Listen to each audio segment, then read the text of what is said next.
Hey everyone, Mike here, and today I'm starting something a little new. I am going to start looking at ECW. Now the main reason I'm doing this is, growing up, I didn't really get to watch ECW. My parents didn't let me, I was still a kid at the time. So, while I've seen the DVD, the Rise and Fall of ECW, and I've seen some of the late stuff from like 2000, I've never really watched ECW in its peak. And I've always kind of wanted to. So, I have started checking out right from the beginning, which is April 5th, 1993, the first televised ECW show. And what I'm going to do is I'm going to watch through the episodes, take some little notes, and give you my thoughts on what happens during the show. And slowly build myself towards getting a better knowledge of what ECW was all about. You know, aside from hearing the WWE's watered down story of what it was. Alright, so this first episode opens with our commentators coming out, Jay Sully and Stevie Wonderful. I don't really have much to say on them because the audio was not very good. I don't know if it was the source that I was watching, or if when they actually aired it, the audio was crap. But yeah, I could really not make out a lot of what they were saying, so yeah, the commentary didn't do much for me. Alright, so one of the first things that happens, Todd Gordon comes out, president of ECW. I'm familiar with him. He's got the TV title with him, announcing that now that they have a TV show, they're going to start an 8-man TV title tournament to determine the first champion, and this is good for me. Right off the bat, I'm excited, because I like tournaments.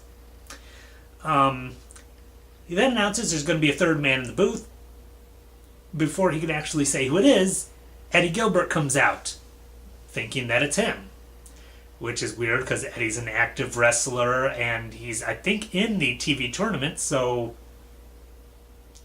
is he going to try doing commentary while he wrestles? I mean, I've seen people do it. It turns out, no, it's not Eddie Gilbert. It is instead Terry Funk. And to introduce people who don't know him, don't know who doesn't know Terry Funk, but if you don't, there's a clip of him on Quantum Leap. Yes, not a clip of him wrestling, a clip of him on Quantum Leap. Never really watched Quantum Leap, so yeah. Although it does make me wonder, Terry Funk's done a few movies with Sylvester Stallone. I think it would have been awesome to see a match with Sylvester Stallone and Terry Funk against Arnold Schwarzenegger and Jesse Ventura. That would have been awesome. Anyway, first actual match of the show has the ECW Tag Team Champions, the Super Destroyers, who come out to the Halloween theme, so initially I thought we were going to see Michael Myers wrestle, along with their manager, Hunter Q. Robbins III. Never heard of him. Must not have lasted too long, I'm guessing. Anyway, they're taking on the Hell Riders. This match was meant to get the Super Destroyers over for the TV audience who weren't already familiar with them, but I don't think they did it very well, because the Super Destroyers are clearly very much a power team. Also very generic. They just have, plain black outfits, black masks. Very generic. Anyway, they're clearly a power team meant to throw people around, show off their strength.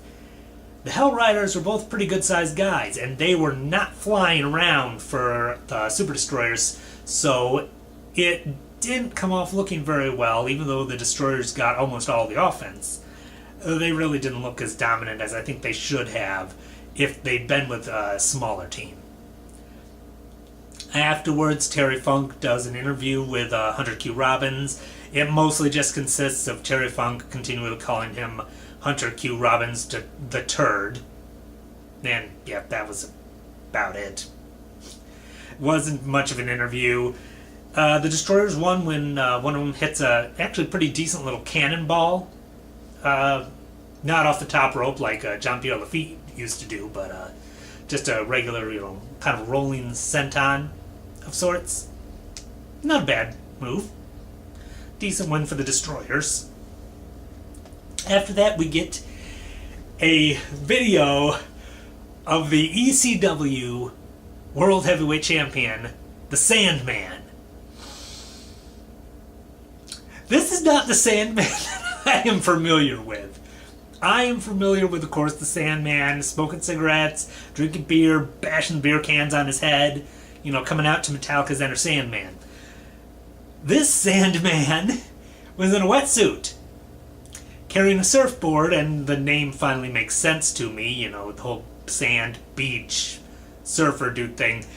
But just see Sandman in a multicolored wetsuit, and the music video features Big Shot by Billy Joel. This is so different from the Sandman that I'm used to seeing. I still can't get over it.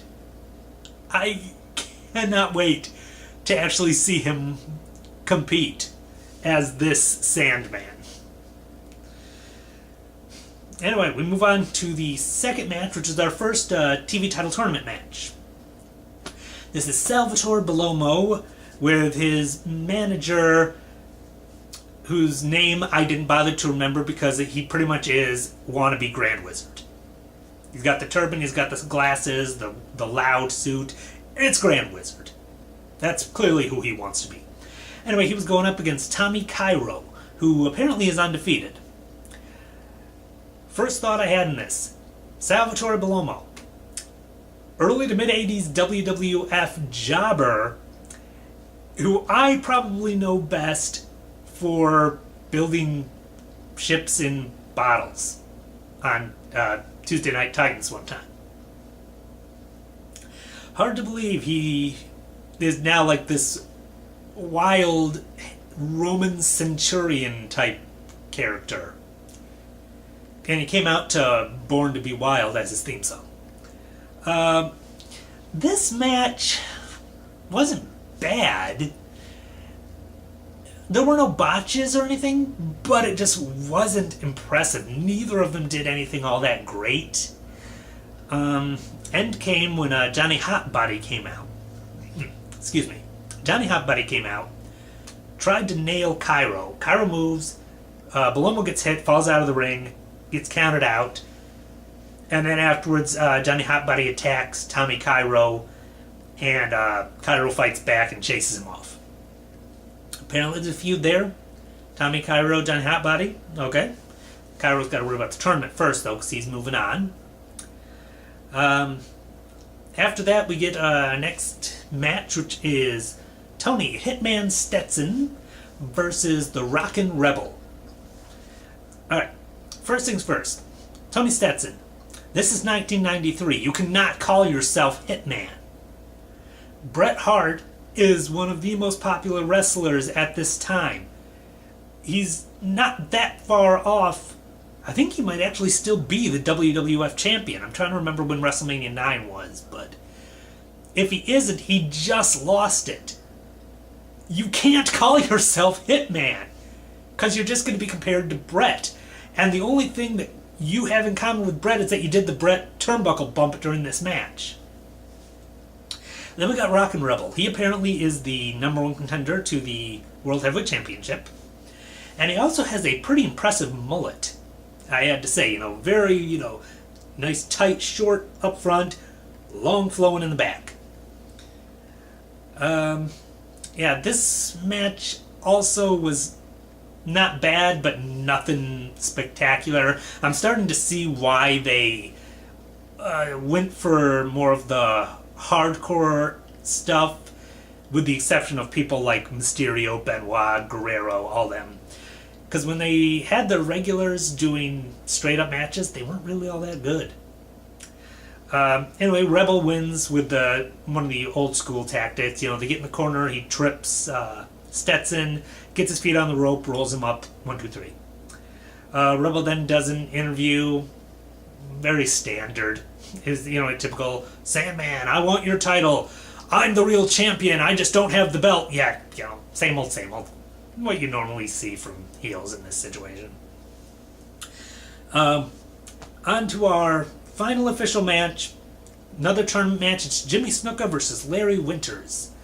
Before the match starts, Snuka wants an interview where he proceeds to introduce his new, I guess, associate or advisor. He's not a manager. Hot Stuff Eddie Gilbert, starting a new stable called Hot Stuff International. And this match was clearly intended to make it clear that Jimmy Snuka is now a heel, because Gilbert interfered throughout almost the entire match. And when he wasn't interfering, Snuka was dominating. This was very one-sided and clearly was only being used to promote the fact that Snuka is now a heel. Snuka wins with the top rope Superfly Splash, which I've seen him do it better, but I've seen him do it worse. Overall, the wrestling on this particular episode, not very good. It was just not a very impressive show as far as wrestling. Jay Sully and Terry Funk are getting ready to close us out, and Terry Funk proceeds to say, "There's a lot of room for improvement on this show." Terry, don't tell us that. Even if it's true, don't admit to it.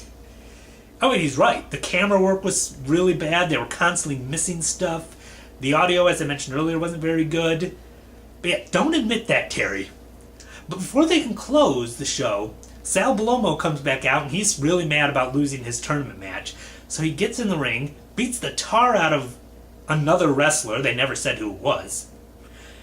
Pins him, and the referee counts to 3, so apparently Bellomo won a match to close the show out. Then they finally give us a closer. They say that Sandman will be in action next week, so I'm looking forward to seeing that. They gave an address for people to write in.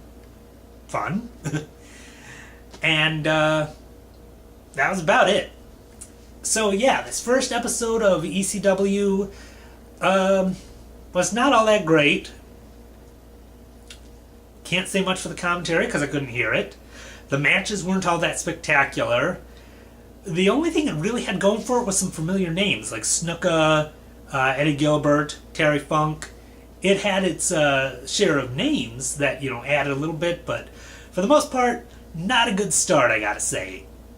I do know that it's going to get better because I haven't seen a lot of ECW, but I know the legends and the history of ECW.